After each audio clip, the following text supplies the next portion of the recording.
Everyone, চলে এলাম বাবানের বার্থডের ব্লগ নিয়ে। তো এটা ছিল 17ই মে বাবানের বার্থডে ছিল। তো দেখতেই পাচ্ছ বাবানের দিনটা শুরু হয়েছিল এইভাবেই, মানে নতুন গাড়ি দিয়ে। আর তারপরে আমাদের ব্রেকফাস্টে ছিল লুচি, ঘুগনি, সামাইয়ের পায়েস, মিষ্টি। দেন আমরা খেয়ে নিয়েছিলাম আম, আর এখন তো আমেরই সিজন।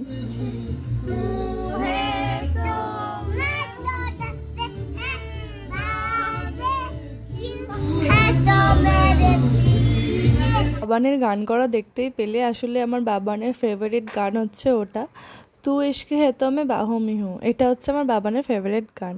তো এরপরে বাবানের গান শুনি, আর এদিকে আমাদের মাটন রান্না হচ্ছিল দুপুরের মেনুর জন্য আর কি। তো তারপরে দেখতেই পাচ্ছ বাবান আমি দোকানের জন্য বেরিয়ে গেছিলাম। আসলে বার্থডেতেই চকলেট এটা ওটা দিয়ে সাজাই, তো সেটাই আনতে বেরিয়ে গেছিলাম। বাবানকে তো বলছিলাম যে তুমি কি নেবে বলো, বাবানের তো একটা রিংস হলেই হয়ে যায়। তো এরপরে আমি অনেক কিছু বাবানের জন্য নিয়ে নিই, চকলেট, চিপস, যেগুলো মানে সাজাবো সেগুলো নিয়ে নিই। আর তারপরে আমি চলে এসলাম দুব্বো তোলার জন্য, যেহেতু বাবানকে আশীর্বাদ করতে লাগবে। তো সেই কারণে আমি এখানে দুব্বো তুলে নিই। আর তারপরে এই যে ফুল মিষ্টিটা দেখছো না, এটা হচ্ছে আমার জিজু বাবানকে নিয়ে পুজো দিতে গেছিলো। আর দেখতেই পাচ্ছ বাবান গাড়ি নিয়ে চলে যাচ্ছিলো। আর আমাদের লাঞ্চটা দেখতেই পাচ্ছ, মানে বাবানের লাঞ্চটা, যেখানে ছিল পটল চিংড়ি, ডাল, 7 রকমের ভাজা, চিকেন, মাটন, পায়েস, 2 রকমের পায়েস, চাটনি, মিষ্টি সবই আছে, কোল্ড ড্রিঙ্কস থেকে জল থেকে আরম্ভ করে এখানে। আর তারপরে চিপস, চকলেট এগুলো আছে। তো দেখতেই পাচ্ছ তারপরে বাবানকে সবাই এক এক করে আশীর্বাদ করছে। প্রথমে করেছিল আমার সেজো মাসি, মানে আমার বাবানের দিদি। তো তারপরে আমার মা করে আশীর্বাদ, আর তারপরে বাবানের বাবা। তো এরপরে সবাই এক এক করে আশীর্বাদ করছে। তো এখানে আমার দি করছিল, নট্টির মাম্মা। আর তারপরে হচ্ছে মন দিদি করেছে, মোহিনী করেছে। আর তারপরে আমি, যেহেতু আমি বাড়ির সব থেকে ছোটো, তাই আমি একদম লাস্টে আশীর্বাদ করেছি। তো বাবানকে বলছিলাম যে তুমি কি খাবে বলো, তো বাবান পায়েসটাই পছন্দ করেছে। আসলে বাবান পায়েস খেতে ভালোবাসে। তো তারপরে আমি বাবানকে আশীর্বাদ করি, আর তারপরে একটা মাম দিয়ে দিই।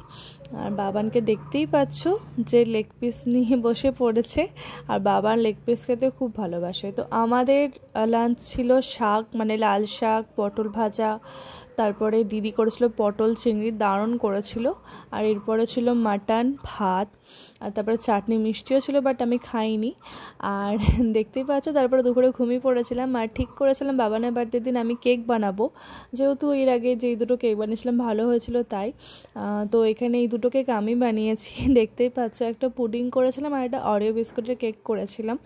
আর আমি অরিও বিস্কুটে কোনো মানে সুগার অ্যাড করিনি, আর পুডিংটাই করেছিলাম একটু। তো তারপরে আমাদের একটা কেক অর্ডার করা হয়েছিল স্পাইডারম্যানে, যেটা আমরা ইন্দ্রপ্রস্থ থেকে এনেছিলাম, টুকটাক থেকে।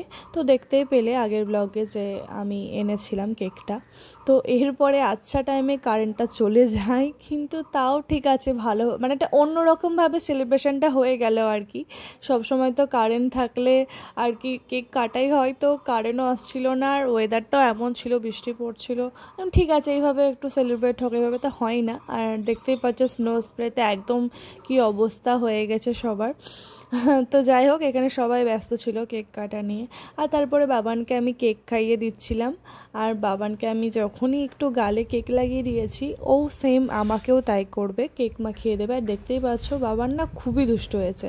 আর এরপরে আমার অরিও কেকটা আমি কেটে বাবানকে খাইয়ে দিতে যাচ্ছি, আর তখনই দেখছি বাবানের মুখে কত কেক করে রেখেছে। তো এর আগে কোনো একটা ব্লগে বলেছিলাম যে দিদিদের এই ঘড়িটা লাগানোর পর তোমাদের সাথে একটা ভিডিও শেয়ার করবো, বাট করা হয়নি, তো আজকে করে দিলাম। আর তোমাদের যদি এরকম একটা ঘড়ি লাগে আমাকে জানিও, আমি লিঙ্কটা পাঠিয়ে দেবো। ডিনারের ভিডিওটা তো নেওয়াই হয়নি, ভুলে গেছি। ডিনারে ছিল মাটন আর ভাত। তো এই ছিল ব্লগটা, বাই বাই।